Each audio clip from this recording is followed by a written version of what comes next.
Good afternoon. I am Maria Cresilda Caning of the Central Bicol State University of Agriculture, and I will be presenting my study entitled Where Lies the Competitive Advantage of the Pili Processors of Camarines Sur, Bicol, Philippines. Pili nut, or Canarium ovatum, is endemic in the Philippines, with the Bicol region being the center of its genetic diversity. The pili production areas are also concentrated in the Bicol region, that's according to the Bureau of Agricultural Statistics in 2015, and have been confined to this region for quite a long time, according to Coronel in 1996. It is the flagship commodity of the Bicol region and is their secondary tree of life and tree of hope due to the various uses of its different parts and its different processing and utilization possibilities according to BCARRD in 2010. Although classified as an underutilized crop, it is nonetheless identified as a priority commodity under the Industry Strategic Science and Technology Program and the Harmonized National R&D Agenda of the OST for 2017 to 2022. Given the importance of the commodity to the region, this study looked at the current situation of the industry, examined the needs, gaps, and identified value-adding entry points using the value chain approach. The UK's Department for International Development suggested that value chains are important in pursuing collaborative endeavors that the chain players can jointly perform with other firms in a commodity system or market. Since there are two strands in the Pili approach to value chain, this study adopted the strategy strand of Porter. Now, let me share the results of the study.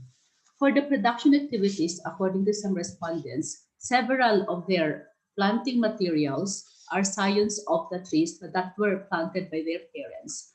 For some, most of the seedlings used came from the Department of Agriculture. For the marketing activities, the Pili farmers themselves are involved in the marketing of their produce, either to their own community or to other Pili processors. For those who perform marketing activities, they usually sell their fresh pili nut to their neighborhood and relatives as semi-dried, depulp, shell pili, dried depulp, shell pili, and kernel. The interview results revealed that in the province, there exist two kinds of pili value chain as seen in figures 1 and 2. Now, let me share some of the constraints faced by the chain players. The pili farmers face some issues related to the varieties of seedlings available and the high cost of input. Their small production area that they held prevented them from getting crop insurance, their low yielding trees, and only a few farmers practiced pulp removal and shelling. Some of the issues faced by the processors include the unstable supply of pili, as well as the quality of pili delivered to them. In marketing the products, the major issues faced by the chain players are the seasonal demand for pili, the perception that pili is usually purchased as a pasalubong product, and therefore access to information on how to improve their product. It was also observed that, like Ebora, the industry still faces certain constraints, such as limited supply of superior quality planting materials, inadequate marketing systems, and unavailable cost-saving, post-harvest, and processing facilities. In conclusion, the study reveals that the pili processors are operating under a competitive, parity, or temporary competitive advantage. The processors believe that the resource that they have is valuable, but it's not rare and it's not costly to imitate, especially since the business is not capital intensive.